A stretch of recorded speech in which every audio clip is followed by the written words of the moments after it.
नमस्कार। कल के शो में मैंने जिक्र किया था कि तमिलनाडु भी भारत का हिस्सा है, जहाँ पर बीजेपी की वेल यात्रा को इजाज़त नहीं दी सरकार ने।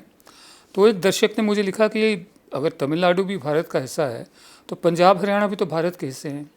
वहाँ किसानों का जो आंदोलन चल रहा है उस पर जिक्र क्यों नहीं हो रहा, आप क्यों नहीं कर रहे? तो मैं बता दूं अपने दर्शक को कि मैं पहले भी करता आया हूं, आज भी करने जा रहा हूं। ये जो मुद्दा है, ये जो विषय है, ये टेलीविज़न न्यूज़ चैनल से गायब है। अखबारों में भी इसकी कवरेज है लेकिन न्यूज़ चैनल्स में नहीं है। जैसे कल पंजाब के मुख्यमंत्री कैप्टन अमरिंदर सिंह अपने एमएलएस के साथ जंतर मंतर दिल्ली में, नई दिल्ली में जंतर मंतर पर एक सांकेतिक धरने पर बैठे थे। ये जो किसानों की समस्याएं हैं उनको लेकर भी, और राष्ट्रपति ने उनसे मिलने से इनकार कर दिया था। इससे पहले हमारे जो कृषि मंत्री हैं उन्होंने एक डेलीगेशन से, वो नहीं मिले थे, मीटिंग में नहीं आए थे, जो अपॉइंटमेंट लेकर गया था। तो अमरिंदर सिंह का कहना है कि मेरी वजह ये नहीं थी कि राष्ट्रपति ने मुझे अपॉइंटमेंट नहीं दी, मेरी वजह और भी थी। उन्होंने ये कहा कि वो और समस्याएं राष्ट्रपति के सामने उठाना चाहते थे जो पंजाब जिनका सामना कर रहा है। जैसे केंद्र सरकार ने अभी तक पंजाब का जो जीएसटी का ड्यू है मार्च से, वो अभी तक नहीं दे दिया है। उसके अलावा वो जो फंड्स हैं, रूरल डेवलपमेंट फंड, वो भी केंद्र सरकार ने नहीं दिया।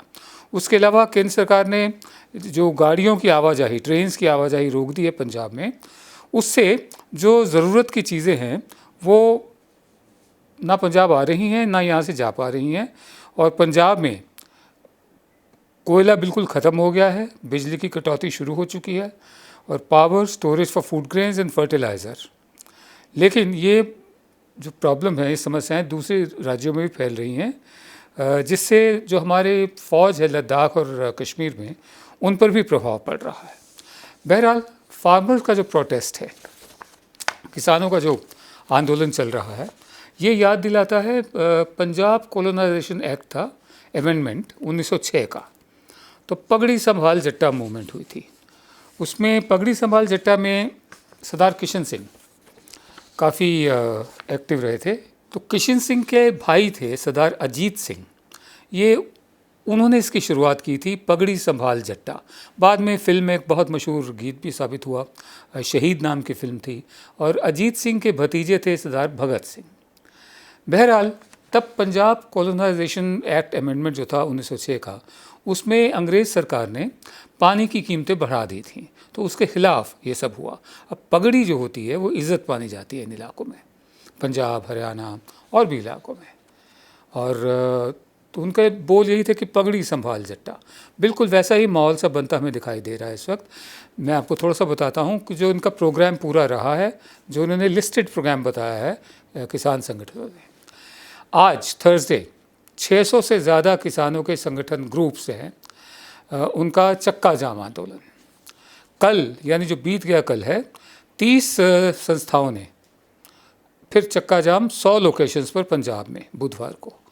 उसके अलावा भारतीय किसान यूनियन एकता उग्राहन, उसके जनरल सेक्रेटरी है सुखदेव सिंह कोकरी कलां, उन्होंने कहा है कि उन्होंने आज 35 जगहों पर रोड ब्लॉक्स लगा दिए, ब्लॉकेड्स लगाए 35 जगहों पर, जिसमें संगरूर, बठिंडा, मानसा, बरनाला, पटियाला, लुधियाना शामिल हैं।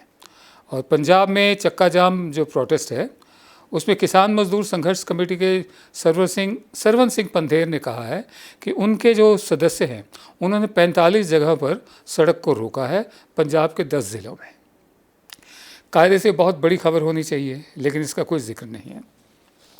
इसी तरह जो किसानों की यूनियन है हरियाणा में, उन्होंने भी ऐलान कर दिया था कि आज 12 से लेकर 4 बजे तक वो नेशनल हाईवेज ब्लॉक करेंगे। फतेहाबाद डिस्ट्रिक्ट में फार्मर्स यूनियन है, उन्होंने भी डिक्लेयर कर दिया था, ऐलान कर दिया था कि नेशनल हाईवे ब्लॉक करेंगे 6 जगह पे। और बहरहाल हालत ये है कि किसान प्रदर्शन कर रहे हैं, किसान आंदोलन ज़ोरों पर है, और ये अपने आप में कोई बहुत अच्छी बात नहीं है कि सरकारें इतनी संवेदनहीन हो जाएं कि मंत्री ना मिले किसानों के डेलीगेशन से। राष्ट्रपति ने मिलने से इनकार किया, लेकिन कैप्टन अमरिंदर सिंह ने साफ किया कि वो फार्मर्स जो कानून बने खेती किसानी को लेकर, उसके संबंध में नहीं, वो दूसरी चीज़ों के संबंध में उनसे मिलना चाहते थे। लेकिन राष्ट्रपति ने एक मुख्यमंत्री से मिलने से इनकार कर दिया। इसकी खबरें आनी चाहिए थी, और मैं अपने जो दर्शक हैं उनको यकीन दिलाता हूँ कि हमारे लिए तमिलनाडु ही उतना इम्पॉर्टेंट है, महत्वपूर्ण है, जितना पंजाब और हरियाणा, जितना तेलंगाना, जितना गोवा, जितना नॉर्थ ईस्ट के स्टेट्स जितने भी हैं, 7 सिस्टर्स बोलते हैं जिनको। तो जहाँ जहाँ से हमें खबरें मिलती हैं, जिन्हें जिन्हें हम ज़रूरी समझते हैं, अपने शो में हम ज़रूर उठाते हैं।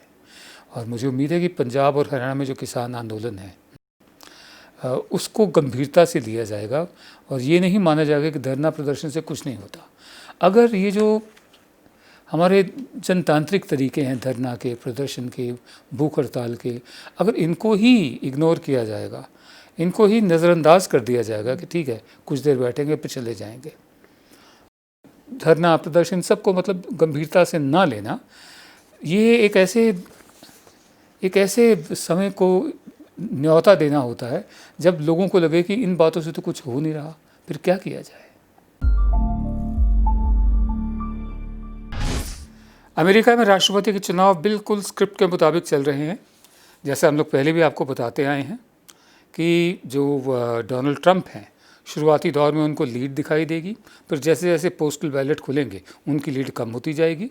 वो पोस्टल बैलेट के खिलाफ रहे हैं, पोस्टल बैलेट के खिलाफ बोले भी हैं। तो फिर हमने ये भी आपको बताया कि ये जो सुप्रीम कोर्ट्स हैं मुख्तलिफ़ राज्यों की अमेरिका में, वहाँ पर जाएंगे, जा रहे हैं। अब इनके वकील पोस्टल बैलेट्स में कमियां निकालेंगे, निकाल रहे हैं अब। और साथ साथ जो हमने कल के उसमें बताया था, कल या परसों के शो में बताया था कि हथियारों की खरीदो फरोख्त बहुत बढ़ गई है। हथियारों की खरीदो फरोख्त सितंबर 2020 में 10,80,000 फायर आर्म्स खरीदे गए थे, जो 66% ज़्यादा है पिछले साल के मुकाबले में। और जो खबरें आ रही हैं, जगह जगह से खबरें भी आ रही हैं कि दंगे भी शुरू हुए हैं और लॉ एंड ऑर्डर की समस्याएं भी हुई हैं। ट्रंप के सपोर्टर्स काउंट द वोट्स, ये एजिटेशन कर रहे हैं एरिज़ोना में, जहाँ पर ट्रंप आगे चल रहे थे, और स्टॉप द काउंट मिशिगन में, जहाँ वो पीछे चल रहे थे। उसके अलावा पुलिस ने 11 लोगों को गिरफ्तार किया और हथियार बरामद किए हैं पोर्टलैंड, ओरेगॉन में दंगों की रिपोर्ट्स के बाद। जब न्यूयॉर्क में भी गिरफ्तारियां हुई हैं, डेनवर में हुई हैं, मिनियापोलिस में हुई हैं। ये रॉयटर्स की खबर है। ट्रंप अभी तक इन सवालों का जवाब देने से कतराते रहे हैं कि क्या वो चुनाव के नतीजे मंजूर करेंगे और सत्ता का हस्तांतरण क्या शांतिपूर्वक होगा। उस पर उन्होंने जो जवाब दिया वो भी आप सुन लें। Right here, Mr. President, real quickly, win, lose, or draw in this election, will you commit here today for a peaceful transferal of power after the election? And there has been rioting in Louisville, there's been rioting in many cities across this country, red and your so-called red and blue states. Will you commit to making sure that there is a peaceful transferal of power after the election? Well, we're going to have to see what happens. You know that I've been complaining very strongly about the ballots, and the ballots are a disaster. I understand that, but people are rioting. Do you commit to making sure that there's a peaceful transferal of power? We want to get rid of the ballots, and we'll have a very peaceful. There won't be a transfer, frankly. There'll be a continuation. The ballots are out of control. You know it. And you know who knows it better than anybody else? The Democrats know it better than anybody else. Go ahead. Mr. President, the second question is, will you... Please, go ahead. Why won't you asked the question. Why won't you... I've been complaining very strongly about the ballots, Mr. Trump, a Republican said. And the ballots are a disaster. फिर reporter ने पूछा, press वाले ने, people are writing, लोग दंगे कर रहे हैं। तो ट्रंप ने इंटरजेक्ट किया, बीच में रोका और कहा, get rid of the ballots, ये पोस्टल बैलेट से छुटकारा पाइए और फिर आपको बहुत ही बढ़िया पीसफुल शांतिपूर्वक सत्ता का हस्तांतरण नहीं होगा। फ्रैंकली सच बता रहा हूँ, ये कंटिन्यूएशन होगा, सत्ता चलती रहेगी हमारी। यानी अगर ट्रंप हार भी जाए तो वो संकेत दे रहे हैं कि वो इतनी आसानी से छोड़ने वाले नहीं हैं। हमें सिर्फ ये बात सुनकर वो आता है कि अगर लीज पर आए हैं, किराएदार हैं, ज़ाती मकान थोड़ी है। राहत इंदौरी ने जो कहा था, तो 4 साल की लीज़ पर आए थे व्हाइट हाउस में, लीज़ ख़त्म हो रही है, क्या लीज़ ख़त्म होने के बावजूद वो वहाँ पर टिके रहते हैं? जैसे कुछ किराएदार ज़िद करते हैं वहीं बने रहने की, लीज़ एक्सपायर हो चुकी हो तब भी, और फिर मामला कोर्ट्स में जाता है। जब कोर्ट्स में जाता है तो वो अपना समय लेते हैं। 20 जनवरी 2021 को पारंपरिक रूप से हर राष्ट्रपति का 20 जनवरी 2021 को नए राष्ट्रपति का पारंपरिक रूप से शपथ ग्रहण होना है कैपिटल हिल की सीढ़ियों पर। इस दफ़े क्या होगा? अगर होगा भी तो ये किराएदार जो हैं 4 साल की लीज़ वाले, ये इतनी जल्दी मकान छोड़ देंगे, वाइट हाउस छोड़ देंगे? जब हम वाइट हाउस कहते हैं तो वाइट हाउस मकान नहीं है, सिर्फ सत्ता का केंद्र है, दुनिया की सबसे बड़ी सर्वोच्च सत्ता का केंद्र है। इतनी आसानी से छोड़ देंगे डोनाल्ड ट्रंप?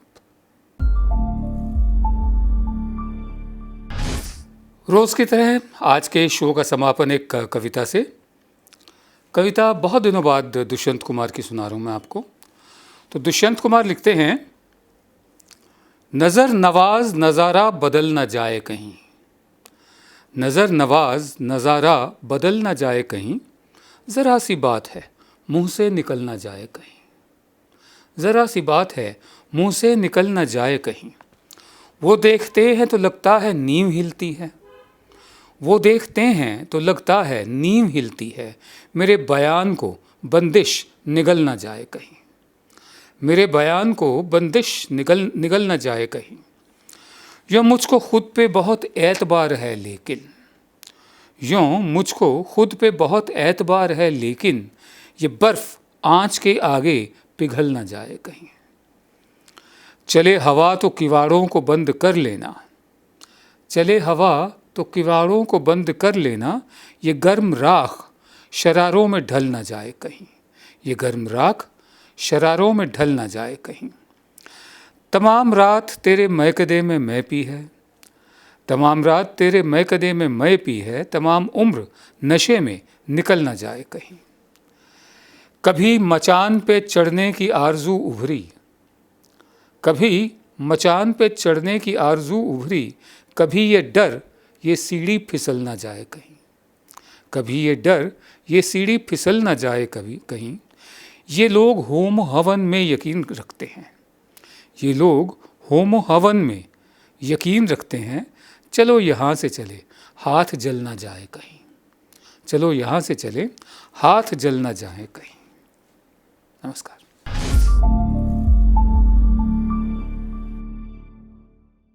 अब खबरें पाइए सबसे पहले हमारे मोबाइल न्यूज एप्लीकेशन पर।